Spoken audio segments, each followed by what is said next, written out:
Assalamualaikum warahmatullahi wabarakatuh. Nama saya Siti Aminah dari kelas BSA 3. Di sini saya akan menjelaskan tentang pengertian fikih lughah, sejarah fikih lughah, perbedaan fikih lughah dan ilmu lughah, serta menjelaskan tentang pengertian mustarak, al-taradif dan al-tadahad.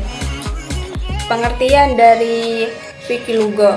Fikih lughah secara etimologis yaitu mengetahui atau memahami bahasa serta hakikatnya. Sedangkan menurut terminologi yaitu ilmu yang mengkaji problematika bahasa, baik dari aspek bunyi, kosakata, struktur, dan lain sebagainya. Selanjutnya, sejarah dari fikih al-lughah. Nama fikih al-lughah sudah ada pada zaman dahulu, namun pembahasannya belum sempurna sebagaimana saat ini. Fikih lughah pada masa klasik. Para ahli bahasa membatasi kajian fikih lughah pada kajian bahasa yang tidak bergantung pada kaidah. Setelah Islam muncul, barulah sempurna semua ilmu bahasa di kalangan bangsa Arab. Fikih lughah sendiri belum seperti penamaannya sekarang ini. Dahulu fikih lughah disebut dengan Sunan al-Arabi fi kalamiha, dengan alasan bahwa fikih al-lughah klasik itu baru berbentuk wacana dan belum mendapatkan kejelasan. Sebab karena orang-orang pada zaman dahulu mendapat pengetahuan hanya berupa berita yang dibicarakan dari telinga ke telinga. Dalam buku yang lain dijelaskan juga bahwa fikih lughah klasik masih membicarakan persoalan asal mula bahasa. Apakah ia pemberian Tuhan atau adalah sebuah proses? Menurut Ibnu Faris berkata bahwa bahasa Arab itu adalah pemberian langsung dari Tuhan. Berdasarkan pada dalil surah Al-Baqarah ayat 31 yang artinya berbunyi, dan dia mengajarkan kepada Adam nama-nama benda seluruhnya, kemudian mengemukakannya kepada para malaikat lalu berfirman, sebutkan kepadaku nama benda-benda itu jika kamu memang benar orang-orang yang benar.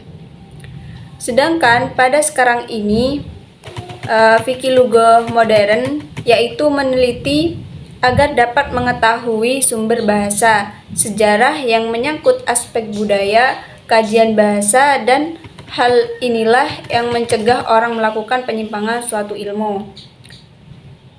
Dalam bahasa Arab dan suatu makna dengan makna aslinya. Ada yang mengatakan fikih al-lughah itu matan, sebab di dalamnya membicarakan atau membahas tentang bahasa-bahasa serumpun dengan bahasa Arab, baik perbedaan-perbedaan dialek bunyi-bunyi pengucapan bahasa. Objek kajian fikih al-lughah seperti ini disebut dengan metode perbandingan bahasa. Ilmu lughah berasal dari kata ilmu dan lughah. Ilmu yang berarti sebuah ilmu dan dapat diartikan sebagai hasil dari pengetahuan manusia untuk memahami suatu objek tertentu. Sederhananya, ilmu yang membahas tentang bahasa dan ilmu yang menggunakan atau mengkaji bahasa sekaligus seluk-beluk bahasa tersebut. Istilah al-lughah dapat diartikan sebagai suatu yang membahas kosakata secara keseluruhan, baik itu jenis maupun bentuknya. Kata al-lughah berarti pembahasan tentang kosakata, jenis-jenisnya yang terdapat di dalam kamus-kamus dan buku-buku. Nah, perbedaan fikih al-lughah dan ilmu lughah, keduanya istilah tersebut dapat dibedakan dari beberapa segi sebagaimana yang diungkapkan oleh Yakub. Yang pertama dilihat dari segi sudut pandang bahwa ilmu al-lughah mengkaji bahasa untuk bahasa, sedangkan fikih al-lughah mengkaji bahasa sebagai sarana untuk mengungkapkan sebuah budaya. Dilihat dari segi yang kedua, yaitu segi ruang lingkup, karena kajian fikih al-lughah lebih luas daripada ilmu al-lughah. Fikih al-lughah ditunjukkan untuk mengungkap aspek budaya dan sastra, sedangkan ilmu al-lughah hanya memusatkan pada kajian struktur internal bahasanya saja. Kemudian perbedaan yang ketiga, dari segi historis, bahwa istilah fikih al-lughah sudah lebih lama digunakan daripada istilah ilmu al-lughah.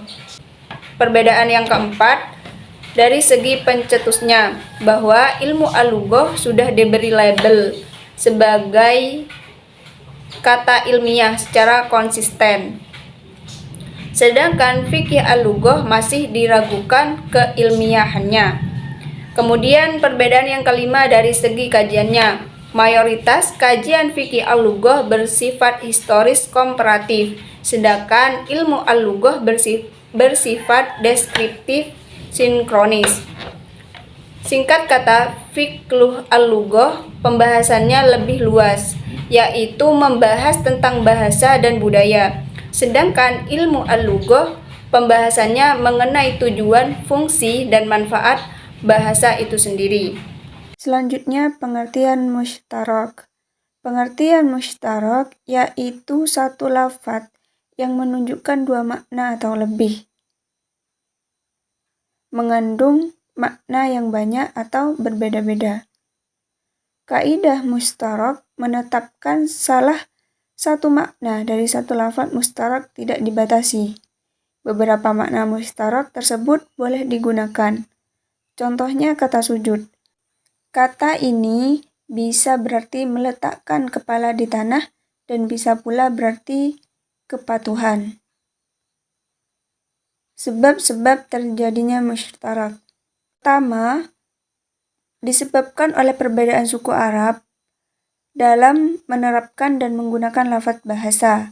Terkadang, satu suku menggunakan lafadz tertentu untuk makna tertentu, sementara suku lain menggunakan lafadz yang sama, namun dengan makna yang berbeda. Yang kedua yaitu lafadz yang dipakai itu sesuai dengan makna terapan lafadz, namun terkadang lafadz tersebut digunakan sebagai ungkapan metafora. Dari sini lafadz akan memiliki dua makna, pertama makna yang sebenarnya dan kedua makna metafora. Kemudian yang ketiga, satu lafadz memang memiliki makna ganda dan keduanya adalah makna yang sungguhnya. Hanya kemudian generasi selanjutnya mengira bahwa lafadz tersebut memiliki satu makna saja, sementara makna yang lain adalah metafora. Kemudian sebab yang keempat yaitu lafadz tersebut secara bahasa memiliki makna tertentu, namun syariat merubah makna lafadz sehingga memiliki makna yang berbeda. Kemudian ketentuan hukum lafadz mushtarak. Apabila lafadz tersebut mengandung kebolehan terjadinya hanya mushtarak antara arti bahasa dan istilah syara, maka yang ditetapkan adalah arti syara. Kemudian ketentuan hukum yang kedua, apabila lafadz tersebut mengandung kebolehan terjadinya banyak arti, maka yang ditetapkan adalah salah satu arti saja, dengan dalil-dalil yang menguatkan dan menunjukkan salah satu arti tersebut. Kemudian yang ketiga yaitu jika tidak ada dalil yang dapat menguatkan salah satu arti lafadz tersebut, menurut golongan Hanafiyah harus dimauqufkan sampai adanya dalil yang dapat menguatkan salah satu, dan menurut golongan Malikiyah dan Syafi'iyah memperbolehkan menggunakan salah satu artinya. Pengertian taraduf. Dalam bahasa Arab, sinonim disebut dengan at-taraduf. Menurut Ya'qub, berbeda artinya tetapi sama lafadznya, atau beragam lafadz tetapi maknanya satu. Kemudian penyebab terjadinya sinonim, pengaruh kosakata, serapan, kemudian perbedaan dialek sosial, perbedaan regional, dan perbedaan dialek temporal. Dan sebab terjadinya banyaknya taraduf yaitu dikarenakan bahasa Arab atau bahasa Quraisy sangat terbuka dan respon terhadap beberapa dialek. Yang kedua, karena beberapa penyusun kamus bahasa Arab tidak melakukan seleksi yang ketat dalam penulisan kosakata bahasa Arab. Yang ketiga, pada hakikatnya, beberapa kata yang dianggap bersinonim itu memiliki arti khusus. Namun karena ditemukan adanya kesamaan maka disebut bersinonim.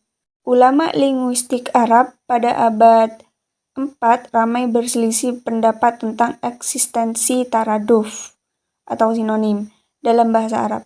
Sebagian menolak sama sekali adanya taraduf. Ada juga yang menyatakan adanya taraduf. Dan untuk menengahi perbedaan pendapat ini, Izzuddin menyatakan bahwa ulama yang mengakui adanya taraduf melihat sisi kesamaan adalah maksud substansi zat yang disimbolkan dengan kata, dan orang yang menolak eksistensinya melihat perbedaan sifat yang ada tiap kata. Bentuk-bentuk lafaz taraduf. Yang pertama yaitu al-khauf dan qasyah. Artinya takut. Kedua kata ini memiliki arti yang sama. Akan tetapi jelas sudah menjadi rahasia umum jika kata al-qasyah adalah lebih tinggi atau lebih kuat maknanya, makna ketakutan dari kata al-khauf. Kaidah yang berkaitan dengan taraduf, jumhur ulama menyatakan bahwa mendudukkan dua taraduf pada tempat yang lain diperbolehkan, selama hal itu tidak bertentangan dengan syara'. Ada 3 macam kaidah yang berkenan dengan lafaz taraduf. Yang pertama, selama makna lafaz Al-Quran memungkinkan untuk menghindari taraduf, maka itulah yang diinginkan. Yang kedua, terkadang perbedaan dan lafaz menerangkan sesuatu yang sama, maka sebaiknya keduanya disebutkan dengan cara yang memberikan takkid. Kemudian yang ketiga, makna yang dihasilkan dari penggabungan dua mutaradif tidak didapatkan ketika salah satu dari keduanya berdiri sendiri. Lanjut pengertian dari tadhad. Tadhad berarti antonim, adalah dua buah kata atau lebih yang maknanya dianggap berlawanan. Disebut dianggap karena sifat berlawan dari dua kata yang berantonim ini sangat relatif. Ada kata-kata mutlak berlawanan seperti kata hidup dengan mati, kata siang dengan malam, dan juga ada yang tidak mutlak seperti kata jauh dengan dekat, kata kaya dengan miskin. Kemudian macam-macam al-tadhad. Yang pertama itu perlawanan makna pasangan, seperti kematian dengan kehidupan, laki-laki dengan wanita. Yang kedua itu berlawanan makna bertingkat, seperti contoh besar dengan kecil, musim kemarau dengan musim hujan. Kemudian yang ketiga, perlawanan makna timbal balik, seperti suami dengan istri, dokter dengan pasien, guru dengan murid. Kemudian yang keempat, perlawanan makna berhubungan dengan gerak dan arah, seperti atas, bawah, kanan, kiri, keluar, masuk, gitu. Pendapat ulama tentang al-tadhad. Ada yang berpendapat bahwa al-tadhad itu tidak ada, dan ada yang juga berpendapat bahwa al-tadhad itu ada. Kemudian sebab-sebab adanya lafaz al-tadhad, di antaranya yaitu makna asal suatu lafaz digunakan pada makna umum yang berlawanan. Sebagian orang lupa pada penggunaan makna tersebut, sehingga menduga bahwa itu bagian dari lafaz yang mempunyai dua makna yang berlawanan. Yang kedua, perubahan makna satu lafaz dari makna asli kepada makna majazi, karena alasan tafa'ul atau berharap kebaikan. Kemudian yang ketiga yaitu kesesuaian antara dua lafaz. Yang keempat, perbedaan kabilah-kabilah Arab dalam menggunakan suatu lafaz. Mungkin itu saja yang dapat saya sampaikan, kurang lebihnya mohon maaf. Akhirul kalam, wassalamualaikum warahmatullahi wabarakatuh.